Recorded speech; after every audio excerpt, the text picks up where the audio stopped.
El CESJAL presenta un programa del Consejo Económico y Social del Estado de Jalisco para el desarrollo y la competitividad. Enfoque Ciudadano. Les habla Enrique Michel Velasco, presidente del Consejo Económico y Social del Estado de Jalisco, en esta fecha tan memorable, tan añorada, para que estemos juntos con todos nuestros seres queridos y que estemos llenos de salud, llenos de optimismo para el próximo año 2015 y que Dios baje con todas sus gracias a cada uno de nosotros. Que sean muy felices todos los jaliscienses. Amigas y amigos, muchas gracias. Seguimos en sintonía de su atención.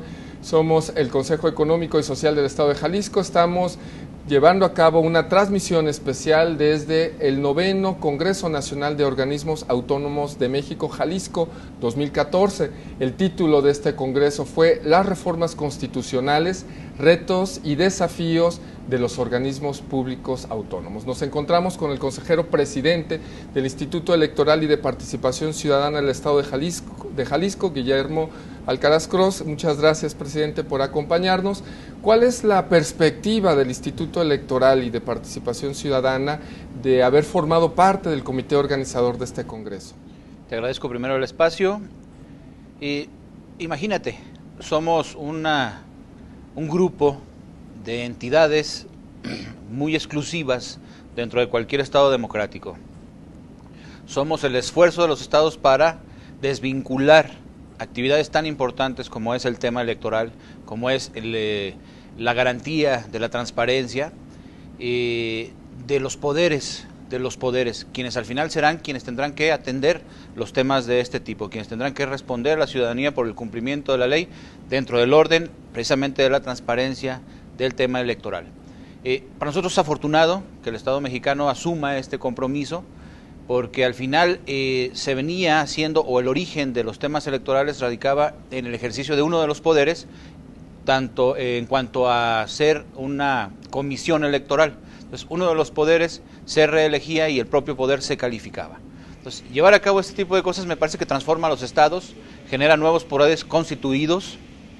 Básicamente se ha dicho por algunos doctrinistas que las autonomías o las entidades autónomas constituyen poderes al margen de los poderes clásicos del Estado, como eran el Ejecutivo, el Legislativo y el Judicial, ante la necesidad precisamente de la elección o la conformación de estos órganos a partir de entidades que no estuvieran vinculadas con ellos. Para nosotros es muy grato participar en este noveno encuentro, en virtud de que solamente 9 se han dado.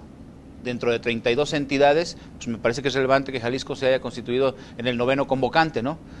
La sede que sigue corresponderá nuevamente al Distrito Federal y me parece que entonces no hay algún otro estado que pugne por el espacio y eso nos coloca todavía en una mejor posición ante la oportunidad de salir con estos temas dentro de lo que sería el universo de las entidades federativas en nuestro país. Entonces, para nosotros es importante que el Estado mexicano suma los compromisos, cree estas diferentes entidades que al final le dan seguridad a la ciudadanía, porque recordemos que el origen de estas entidades, que hoy me toca representar, en el caso de una de ellas, pues es la propia ciudadanía, ¿no? Que ha ido transformándose y que se ha ido profesionalizando para darle precisamente certeza a la ciudadanía, ¿no? Que ella sepa que las cosas se hacen bien con la participación inclusive de ellos mismos. Claro, una de las líneas de discusión y de reflexión fue precisamente la legitimidad, la capacidad que tienen las instituciones para que sus gobiernos representen de la mayor forma y fidelidad la voluntad de la ciudadanía y por supuesto que en esta materia el árbitro electoral es quien va a la vanguardia en ser pues una institución no solamente de vigilancia sino de organización. El Instituto Electoral, el Instituto a nivel nacional, bueno, ha tenido la encomienda de organizar el proceso electoral. Jalisco, México, estamos ya prácticamente viviendo el proceso electoral en miras al año 2015. ¿Cómo será en Jalisco? ¿Cuáles son los retos que valora la autoridad electoral en su persona, en su consejo? ¿Cuál es este mayor reto que tiene por delante? Sí, nos encontramos, como bien lo dices, dentro ya de un proceso electoral, fue declarado el inicio, y el reto de Jalisco y el de todas las entidades federativas es salir adelante con este proceso, tener candidatos bien legitimados, que desarrollen una contienda dentro del ámbito de la imparcialidad, que haya condiciones para que todos puedan competir en igualdad de circunstancias y que esto al final genere confianza en estos nuevos candidatos electos, ya una vez integrados al ejercicio del poder. La idea es que, no es la idea, el compromiso de la institución es que precisamente lleguemos a este fin, ¿no? El Instituto Electoral cumplirá su aportación al proceso democrático, que es la democracia procesal, las reglas del juego. Pero nos dijeron otros invitados que la democracia no se restringe a una contienda electoral.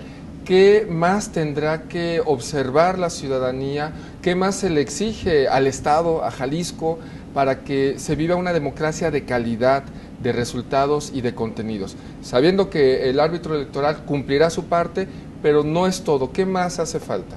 Mira, tenemos una serie de tareas que cumplir para elevar la participación de los ciudadanos dentro de los procesos electorales. Participación que al final incidirá en la participación propiamente y concretamente de la jornada electoral. ¿Qué tenemos que hacer? Es una tarea enorme.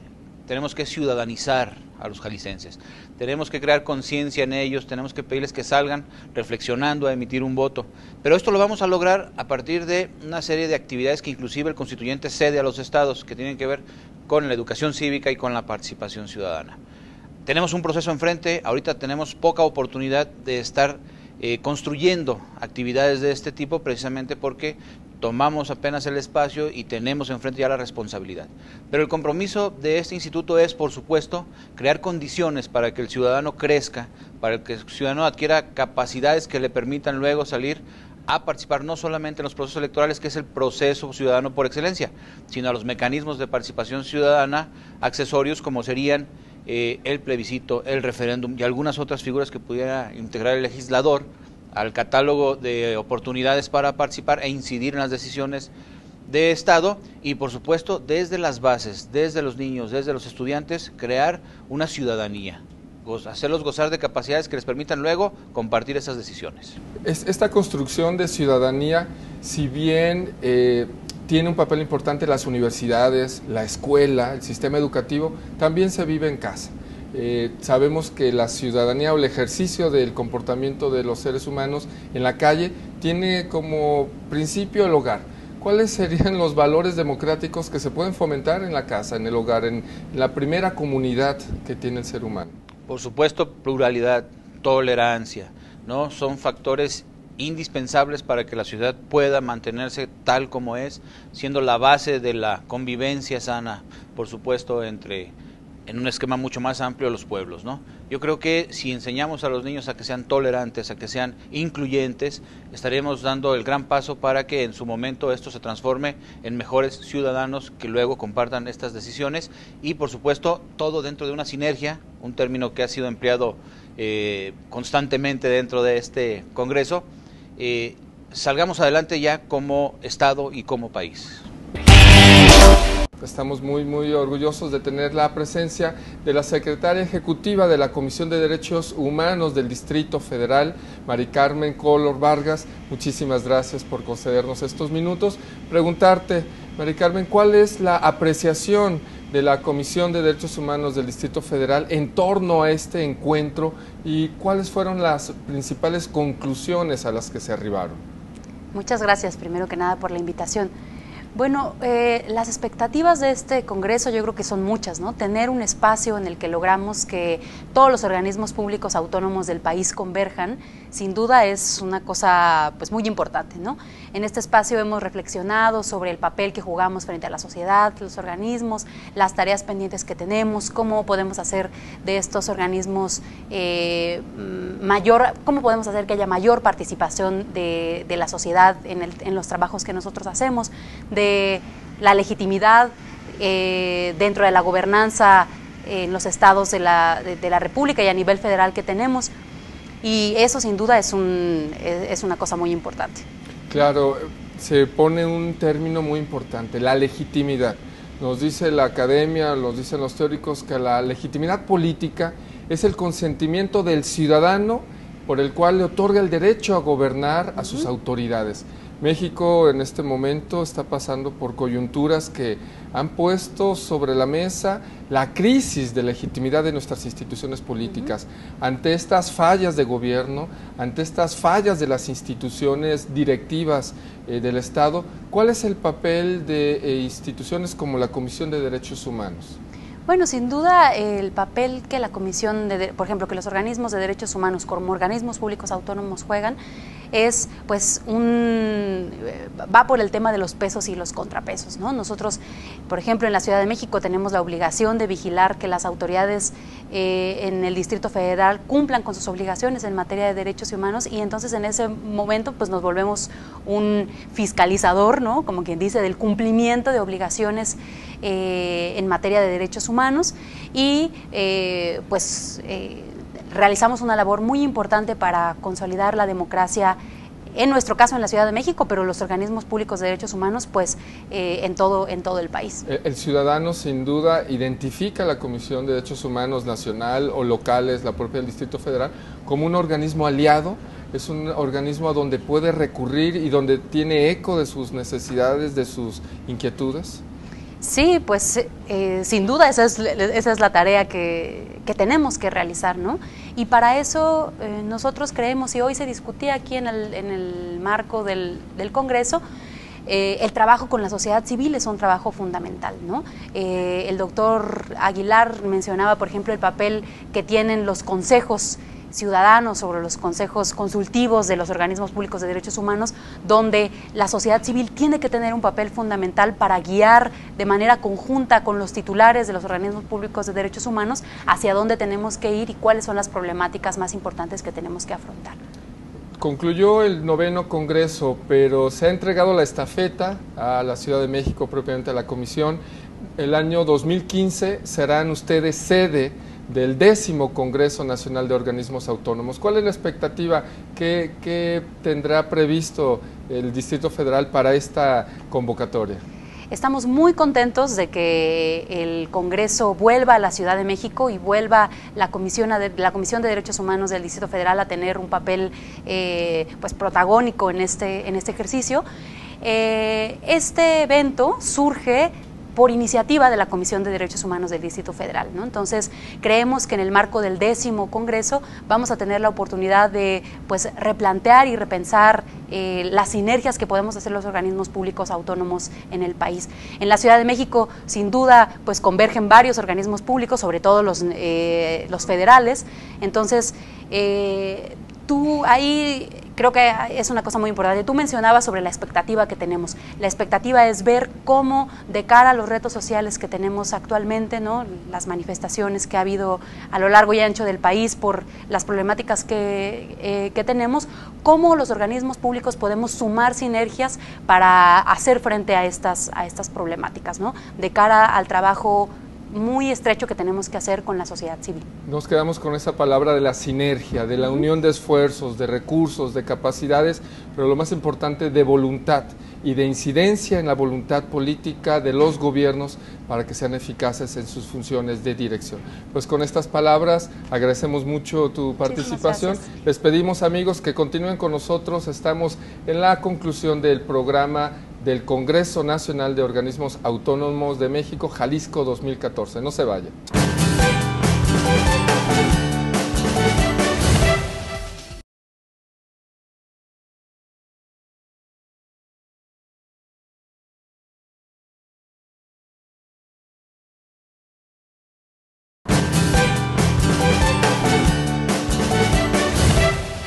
Estimados amigos del CESJAL y de este maravilloso programa Enfoque Ciudadano, les habla su amigo Eliseo Zuma, vicepresidente del CESJAL. Primero que nada les quiero agradecer por este maravilloso año en el que ustedes nos escucharon, un año de muchos logros, espero que también para todos ustedes. Y por supuesto les quiero desear una feliz Navidad, rodeados de toda su familia y amistades. Muchas felicidades y que el próximo año sea mejor.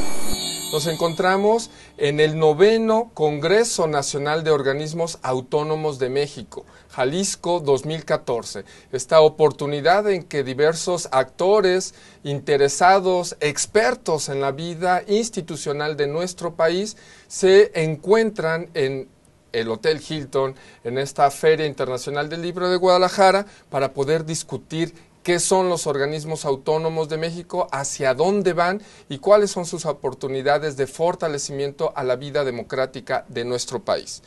Tenemos en esta ocasión un invitado de primer nivel y que nos honra con su presencia. Damos la bienvenida a Eduardo Bojorquez, quien es director ejecutivo de Transparencia Mexicana. Eduardo, Transparencia Internacional y por supuesto el capítulo de México es un actor relevante a nivel mundial. Es un antes y un después para entender fenómenos como la corrupción y la transparencia. Desde tus palabras, ¿qué es Transparencia Mexicana y cuál es su aporte a la vida pública de los países en donde se encuentra? Muchas gracias por la oportunidad de estar aquí. Transparencia Mexicana, bien lo dices, es parte de una coalición global contra la corrupción, que es Transparencia Internacional. Tenemos presencia en más de 100 países. Trabajamos, por supuesto, desde el ámbito de la sociedad civil, aunque muchos piensan por el alcance de nuestras propuestas y resultados que somos un organismo internacional, ¿no? Que somos parte del entramado del sistema multilateral. En realidad no, es un organismo ciudadano que surge por una sola razón, porque en el tema de desarrollo, la corrupción es tal vez el principal obstáculo para que se cumplan los objetivos. Como lo decíamos hace muchos años, hace 21 años cuando se creó Transparencia Internacional, la carretera que dice que va a ser de 8 carriles, que se convierte en 4, que se convierte en 2 y luego es una brecha, pues porque se robaron los recursos asociados a esa carretera, pues no solamente afecta a la comunidad por el valor económico de la operación o por la desconfianza que puede haber ante la clase política, sino porque esa carretera era tal vez la posibilidad de conectar 2 localidades en términos de desarrollo social, económico, cultural, y le quitamos a mucha gente la oportunidad de desarrollarse porque alguien se compró un par de Mercedes-Benz, ¿no?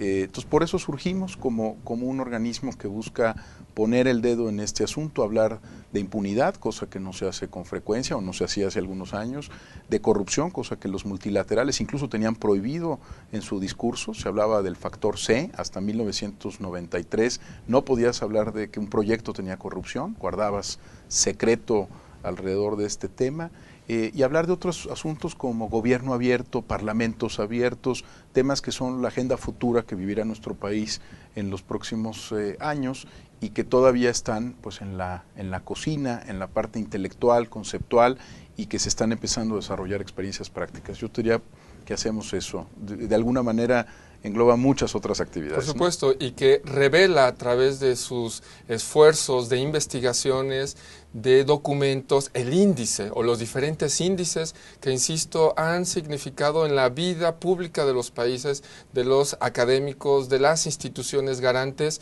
un parámetro para tener la percepción desde una perspectiva internacional con los autores de mayor nivel de calificación, y que es lo que le ha dado mucha certidumbre. Cuando escuchamos Transparencia Internacional, tenemos una sensación de confiabilidad y de certeza. Nos encontramos en este Congreso Nacional de Organismos Autónomos. Hemos ya escuchado algunas de las intervenciones de quienes participan por parte de estas instituciones públicas, pero ¿qué habría que decir de esta forma diferente de organizar al gobierno o de organizar instituciones garantes de derechos políticos, derechos de acceso a la información? Es decir, se reúnen, reflexionan, ¿qué habríamos que decirles? Y más desde la voz de la sociedad civil, ¿cuál es esa posibilidad o cómo evalúa, cómo aprecia Transparencia Mexicana esta oportunidad de concurrencia de los organismos públicos, pero en voz de la sociedad? Mira, hace 15 años se pensaba que todos los encuentros gubernamentales era para que los funcionarios de mayor rango vinieran y nos contaran qué estaban haciendo, y que los congresos de este tipo eran espacios para escuchar, no para dialogar. Yo creo que lo más sano de este 9º Congreso es que hemos entendido que en este momento de la República todos los espacios de diálogo entre autoridades y sociedad civil hay que preservarlos, hay que cuidarlos, hay que mantenerlos, porque de otra forma la gente se va a las calles, ¿no? Entonces, si queremos que la gente esté en los espacios institucionales, pues hay que preservar los espacios de diálogo y que dejen de ser, digamos, lugares donde se venía a placear un funcionario público para convertirse en verdaderos espacios de encuentro, ¿no? Donde se discutan ideas, tendencias, se hagan críticas, se den diálogos mucho más articulados. Y yo celebro mucho, y te lo digo con absoluta sinceridad, que los formatos de estos congresos van cambiando, que son más espacios de diálogo, que de verdad la tarima, ¿no? Donde se presentaba el funcionario público a decirnos hacia dónde iba la República desde su punto de vista, y yo creo que eso es muy sano. Y en particular los órganos autónomos pues tienen esa función, ¿no? Tienen que mostrar en estos congresos que no están subordinados a los ejecutivos o a los legislativos, sino que tienen autonomía y vida propia y que están del lado del ciudadano. Entonces, que son auténticos defensores de los derechos de las personas. Entonces me queda muy claro que al ser un encuentro de esta naturaleza, pues lo que estamos viendo es tal vez el futuro de muchos otros foros que se dan en otras materias, mucho más un espacio de diálogo y de encuentro, mucho que un espacio, digamos, de promoción política personal o de discursos vacíos y que no transforman la realidad, ¿no? En ese sentido, la presencia del CESJAL como un consejo ciudadano, autónomo, de naturaleza consultiva, pues nos permite tener razón de participar en este diálogo, de participar en un esquema donde se reconoce cada vez que el gobierno por sí mismo es insuficiente y también reconoce que no tiene las soluciones completas. Lo que algunos institutos o académicos hablan de los esquemas de gobernanza. La gobernanza es poder cooperar, poder complementar, y cuando se hace desde la sociedad civil, cuando se hace desde la iniciativa privada, también claro, está pujante, observante, el sector empresarial, el sector asistencial, que viene a desarrollar muchas funciones de interés público y de desarrollo económico y desarrollo social.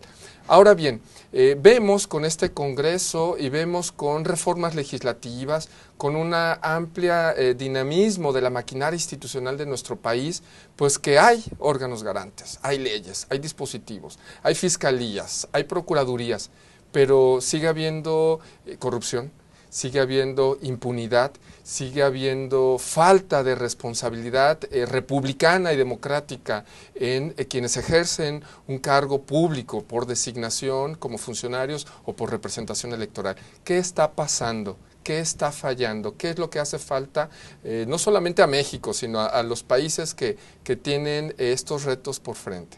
Mira, como discutimos cada uno de estos temas por separado en el Congreso, entonces vamos haciendo instituciones que buscan resolver todos los problemas desde una sola perspectiva. Entonces le pedimos a los órganos de transparencia que resuelvan todos los problemas, no solo los de acceso a la información, sino los que tienen que ver con corrupción. Le pedimos a la Procuraduría General de la República que construya justicia en todos los ámbitos, a las comisiones de derechos humanos que hagan lo propio. Y como las vamos discutiendo en distintos momentos, lo que ocurre, y tal vez no va a ser la metáfora más afortunada, es lo que le pasa a uno cuando llega a la feria, a la sección de los carritos chocones, ¿no? Todos los carritos tienen mucho que hacer, pero están chocando unos con los otros, porque no hay mecanismos articuladores a través de políticas nacionales, a partir de políticas públicas, a partir de mecanismos de coordinación. Entonces todo el mundo quiere resolver el problema en la República, pero al final lo que ocurre es que terminan chocando, y que no hemos logrado que unos y otras instituciones se articulen para resolver problemas específicos de la comunidad. Uno lo ve mucho en el gobierno y seguramente tú en el Consejo lo vives. Lo que quiere un ciudadano es que funcione el transporte público. No quiere que se cree una institución o un instituto o un comité para el transporte público. Lo que le interesa es que se suba, se pueda sentar con comodidad, esté seguro durante su trayecto y tenga una tarifa apropiada por ese servicio. No quiere escuchar de cuántos mecanismos interinstitucionales hay. Los mecanismos interinstitucionales nos importan a nosotros, a los que estamos en la parte del diseño de la política pública, pero al usuario lo que le importa es que funcione el camión, que ese camión al que se suba funcione bien. Con corrupción, con transparencia y con otros temas nos pasa algo muy parecido, ¿no? Les anunciamos que va a haber una fiscalía anticorrupción o que se va a modificar la Auditoría Superior de la Federación, que va a haber una nueva ley en la materia, pero al final te roban tu celular en ese transporte público, llegas al Ministerio Público, tienes que ir a ratificar tu denuncia, se vuelve una verdadera pesadilla y lo único que no quieres es estar cerca del gobierno.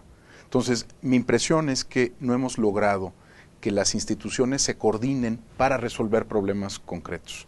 Seguimos defendiendo en abstracto derechos, leyes, procedimientos, mecanismos, y lo que quiere el ciudadano son resultados. Es decir, nos enfrentamos ante la posibilidad, no la posibilidad, ante la exigencia de un arreglo de coordinación, de concatenación, de articular, y que estos momentos creativos de la clase política, de la clase legislativa, de la clase que emprende las políticas públicas, bueno, visualicen el todo y no cada una de las partes. En este marco, y acercándonos ya a la conclusión de esta entrevista, que agradecemos mucho el tiempo y la dedicación, ¿cuál sería el mensaje de Transparencia Mexicana hacia la sociedad y hacia la clase política? ¿Qué mensaje le transmitiría para impulsarlos a la construcción del México que anhelamos? No, primero yo creo que hay que decirlo con todas sus letras, la corrupción no está tatuado en el código genético de los mexicanos. Es algo que hemos decidido que prospere, que crezca, que se desarrolle, y lo hacemos cada vez que pensamos que le podemos ganar al sistema, aceitando la maquinaria, poniéndole 50 pesitos, cuando de facto lo que estamos haciendo es destruyendo a nuestro país, ¿no? Cada vez que tú sobornas a un agente de tránsito, le estás pavimentando el camino al crimen organizado. Estás destruyendo una institución que estaba ahí para procurarte seguridad y en realidad ya no procura nada más que fondos para sus élites internas. Me da la impresión que lo primero es quitarnos el estigma, ¿no? Pensar que nosotros no podemos ser como Dinamarca o como Nueva Zelanda. Y aquí me gusta recordar siempre que Nueva Zelanda y Australia, países que han crecido mucho en los últimos años, fueron prisiones coloniales inglesas. Entonces eran islas completas de criminales, ¿no? Y lograron darse buen gobierno, buenas instituciones y transformar el estigma de ser solo la cárcel colonial británica para convertirse, como Nueva Zelanda, en uno de los países mejor evaluados en los índices. Y Dinamarca, qué decirlo, hasta Shakespeare, ¿no?, en algún momento decía, algo huele mal en Dinamarca, ¿no?, porque se hablaba de la debilidad institucional de ese país. Y hace unos días nosotros informamos que hoy Dinamarca es el país con menor percepción de la corrupción en el mundo. Me da la impresión de que México tiene que quitarse ya los pretextos, los prejuicios, las preconcepciones, y como sociedad y como gobierno entrarle de fondo al tema, porque ya no da nuestro marco institucional para seguir viendo impunidad y corrupción. Pues nos quedamos con ese mensaje, que el núcleo duro de una política y de un funcionamiento correcto institucional parte de romper las premisas, romper los viejos paradigmas y atrevernos y desafiar el presente para llegar a un mejor futuro, un mejor México. Lo dijiste mucho mejor que yo. Muchas gracias, Eduardo. Gracias, un placer Eduardo, tenerte con nosotros. Les pedimos que mantenga la sintonía con nosotros. Este es su programa Enfoque Ciudadano, una producción del Consejo Económico y Social del Estado de Jalisco para el Desarrollo y la Competitividad.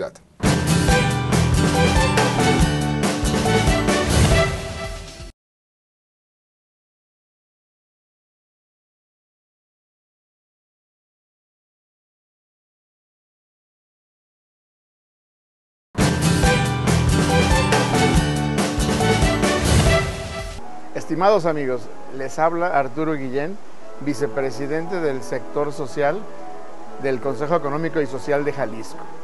Es una gran oportunidad dirigirme para desearles a todos los jaliscienses, a los compañeros, a nuestros consejeros, que este fin de año se colmen de bendiciones, de éxitos, y desearles que esta Navidad, en compañía de su familia, la disfruten y tengan un bonito inicio del año próximo 2015. Muchas gracias. Amigas y amigos, continuamos en este su programa Enfoque Ciudadano.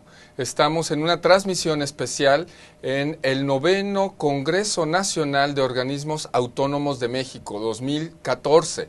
En esta ocasión, Jalisco, el Instituto de Transparencia, el CESJAL, somos anfitriones junto con otras organizaciones de este encuentro ciudadano, institucional, académico, de expertos y representantes de asociaciones civiles interesados en torno a la democracia, en torno a los derechos humanos, en torno al funcionamiento de los órganos garantes que asumen esta forma o matiz de los organismos autónomos. autónomos. Tenemos en este momento el privilegio de contar con Darío Ramírez. Él es director de Artículo 19 y pues Darío, te pediríamos en un primer momento que nos compartieras cuál es la labor fundamental que hace Artículo 19 y cómo colabora con la construcción de ciudadanía democrática, no solamente en México, sino en esos lugares en que está presente.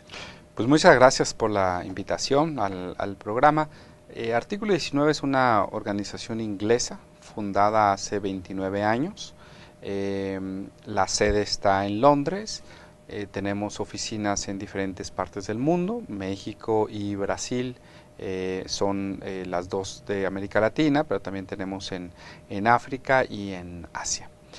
Aquí en México tenemos todo un área, un trabajo desde el año 2000 a la fecha que nos enfocamos en la transparencia, rendición de cuentas y acceso a la información. Nosotros somos una organización de la sociedad civil. Desde esa perspectiva y desde ese trabajo de incidencia hacemos nuestros estudios, nuestros trabajos, nuestros litigios para pues develar información, para luchar contra la opacidad.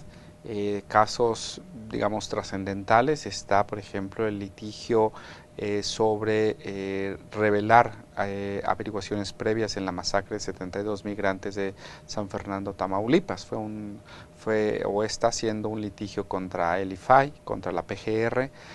También tenemos litigios en materia de homicidio contra periodistas en México. Como saben, es uno de los países más peligrosos para ejercer el periodismo. Y así tenemos diferentes estrategias. Fuimos ahorita parte del grupo redactor de la ley federal de transparencia, que acaba de ser aprobada en el Senado. Entonces tenemos diferentes aspectos del trabajo que hacemos en esta materia. Con la labor que realiza no solamente académica, sino de poner a prueba el funcionamiento efectivo de las instituciones públicas en México, pues se han enfrentado, han encontrado que el arreglo político, el arreglo institucional tiene diversas carencias o diversas fallas. En ese sentido, el tema de la ética pública, de la ética política, el comportamiento que deben de seguir los gobernantes, los funcionarios, ¿cómo los observa Artículo 19 desde la labor también del periodismo, de los medios de comunicación? ¿Cómo la valora? Bueno, es peligroso luego la generalización, ¿no? Creo que hay excepcionales servidores públicos prácticamente en todas las instituciones del Estado mexicano y que sostienen al final también la credibilidad. Pero creo que estamos en un momento donde México está en un cruce de caminos. Creo que la desaparición forzada de normalistas, creo que la Casa Blanca, son dos temas que tocan el centro neurálgico de los problemas que tenemos en México. Creo que nos preocupa cómo rompemos el círculo vicioso de la corrupción y de la impunidad, que no son meros, no es intangible, es muy tangible la impunidad y la corrupción. Es decir, muy tangible porque el presidente le da un contrato a un contratista, ¿no? El Ministerio Público no hace una averiguación previa que lleve justicia a la persona que demanda justicia. Es muy tangible. Lo que pasa es que hablamos como si fuera etéreo, ¿no? ¿Dónde está la corrupción? ¿Dónde está la impunidad? Y lo que nos preocupa, pero en este momento específicamente, es cómo romper ese círculo. Porque vemos a servidores públicos que dicen, partidos políticos que dicen un sistema anticorrupción, y que a la mañana siguiente en primera plana en Reforma salen los moches. Bueno, ¿cómo podemos dejar esa esquizofrenia y decir, bueno, ok, yo sí creo en el sistema anticorrupción, pero primero empieza por tu partido y por tus moches, ¿no? O un presidente que habla de corrupción y que no explica. Yo no digo que sea culpable o no. O sea, hay la presunción de inocencia básica en nuestro sistema, pero bueno, que explique, ¿no? Y que haya alguna figura que persiga esas indagatorias. Y creo que eso es lo más grave, esa crisis de credibilidad por la falta de ética pública es un poco lo que nos tiene en estos momentos tan que han simbrado tanto a este país. Claro, en ese sentido, insisto, con la labor de la difusión, del procesamiento de la información, con el procesamiento de las noticias, como un ejercicio de derecho humano, como un ejercicio de divulgación de la información. ¿Cómo valora también artículo 19 este Congreso Nacional, este encuentro, donde concurren en un espacio, sí, dirigentes de las instituciones autónomas, pero periodistas, representantes de asociaciones civiles? ¿Sirve? ¿Es útil sentarse a reflexionar, a discutir y a proponer? Sí, yo creo que es sumamente útil. Creo que 9 años de estos congresos nos han dado resultados muy tangibles también. Pero también tenemos que venir a decirnos no la autoadulación, ¿no?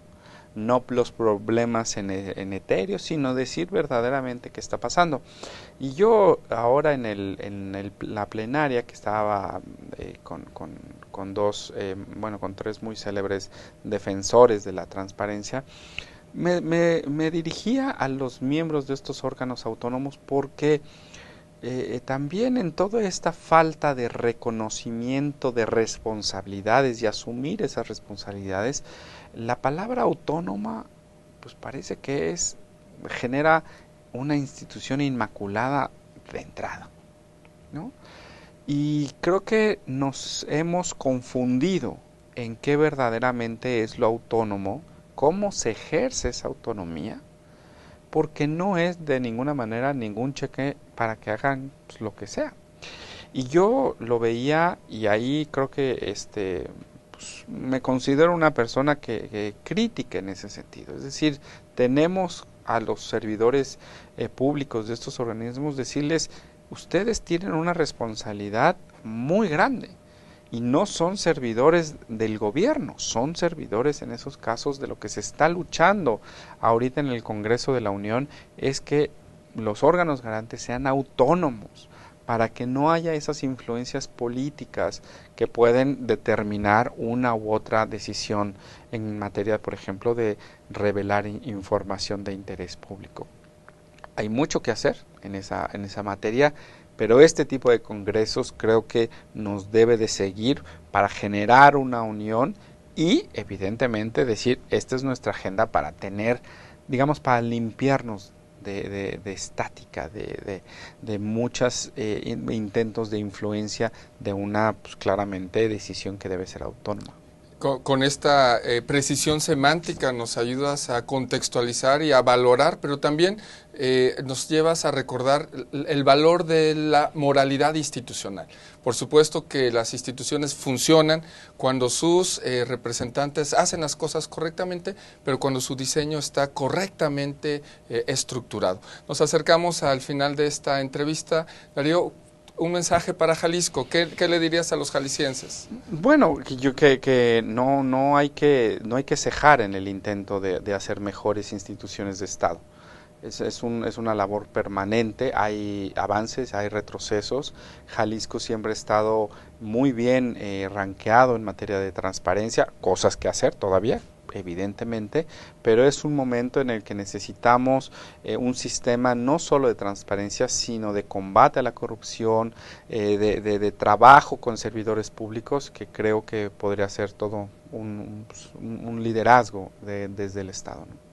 Muy bien, pues te agradecemos mucho. Le pedimos a usted, televidente, continúe con nosotros. Seguimos en esta producción y transmisión especial del 9º Congreso Nacional de Organismos Autónomos de México. Nos encontramos en el marco de la Feria Internacional del Libro. Continúe con nosotros.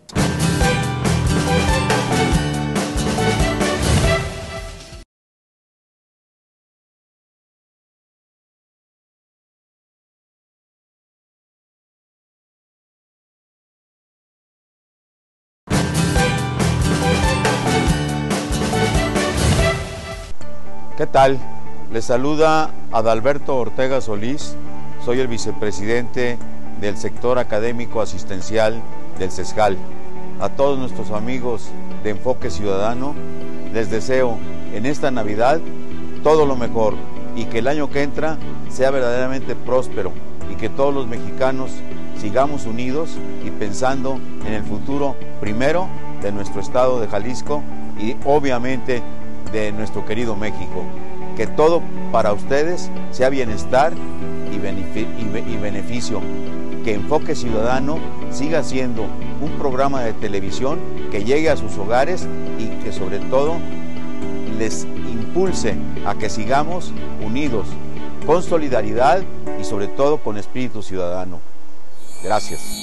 Amigas y amigos, seguimos en su programa Enfoque Ciudadano, una producción del Consejo Económico y Social del Estado de Jalisco para el Desarrollo y la Competitividad. Nos encontramos finalizando esta emisión especial del 9º Congreso Nacional de Organismos Autónomos de México. Nos encontramos con la consejera Ixanar Uriza, quien por parte corporativa de fundaciones forma parte de nuestro organismo y que le ha tocado un papel importante y protagonista en este congreso.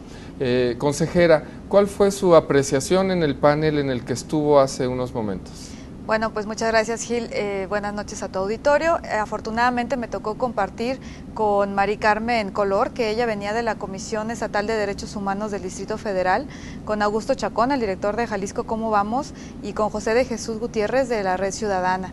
Y los tres estuvimos platicando un poquito acerca de cuál es la contribución de los organismos públicos autónomos a la gobernanza y la democracia del país.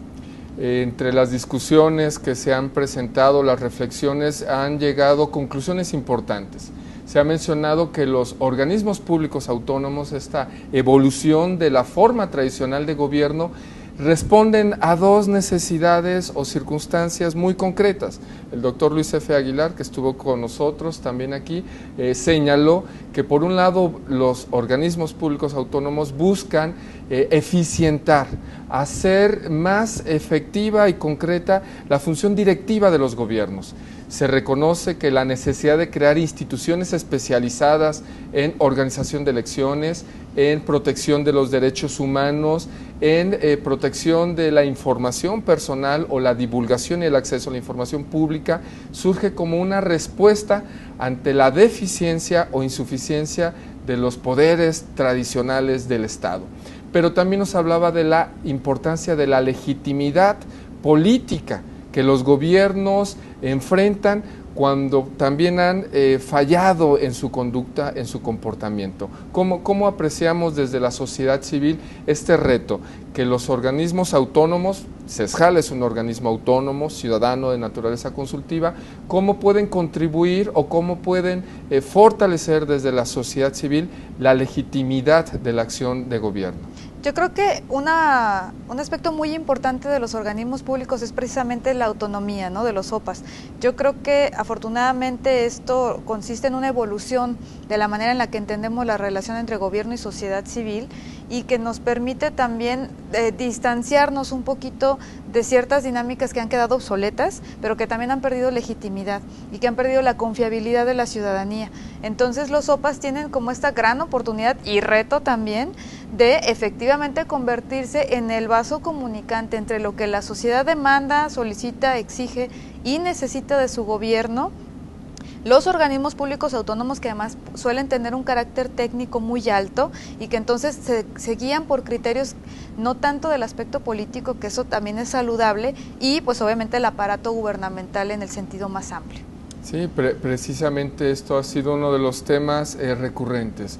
¿Cómo lograr esa eficiencia? ¿Cómo lograr que los organismos autónomos mantengan esta alianza con los ciudadanos para que, observando al gobierno, presionando a la acción gubernamental, se logren los derechos, las libertades que sustentan un Estado democrático? En las conferencias, en los paneles, la democracia se puso a reflexión, se puso a debate. Precisamente el título de este Congreso Nacional son las reformas constitucionales, los retos y desafíos que tienen los organismos públicos autónomos de México. En los últimos años de gobierno ha venido suscitándose, generándose una cantidad de reformas muy importantes: la reforma político-electoral, entrevistamos también a consejeros electorales, la reforma en transparencia, la reforma constitucional, la reforma en telecomunicaciones. Si observamos a detalles, todas estas reformas tienden, por un lado, a buscar la eficiencia, pero los organismos autónomos buscan que los derechos de los ciudadanos sean plenos y vigentes. ¿Cuál sería un mensaje de Corporativa de Fundaciones ya al cierre de este año 2014, haciendo un balance de las actividades del CESJAL en este marco? ¿Qué mensaje nos compartiría, consejera? Bueno, pues yo creo que hay que reconocer mucho el trabajo del equipo de CESJAL en el tema de la organización de este Congreso de los Organismos Públicos Autónomos de México. Obviamente en general todo el trabajo que se ha realizado, pero en este marco me parece muy relevante porque nos permite reflexionar acerca de ¿qué es el CESJAL? A veces nos ha costado un poquito comunicarlo hacia afuera, ¿no? Sino desde adentro también a veces no lo terminamos de comprender en su totalidad, porque es innovador y a veces las cosas nuevas no las comprendemos de principio. Entonces nos permite como mirar también hacia adentro como CESJAL, qué somos, qué rol jugamos, cuál es nuestra contribución a la democracia participativa, cuál es nuestra contribución a la gobernanza. Y bueno, pues obviamente yo creo que un tema que salió fue en todas las mesas, en todos los paneles y en todos los eventos en los que nos encontramos en estas fechas, que es la situación coyuntural. Entonces, definitivamente propugnarnos por el diálogo, por posiciones de apertura, de colaboración, de trabajo conjunto y de alianza en pleno respeto y vigencia de los derechos humanos. Pues con estas palabras finalizaríamos nuestra entrevista. Y de esta manera también nos acercamos a la conclusión de este programa especial OPAM 2014 que el Consejo Económico y Social del Estado de Jalisco ha llevado para todos ustedes. Muchas gracias, que tengan muy buena noche. El CESJAL presentó Enfoque Ciudadano, un programa del Consejo Económico y Social del Estado de Jalisco para el desarrollo y la competitividad. Enfoque Ciudadano.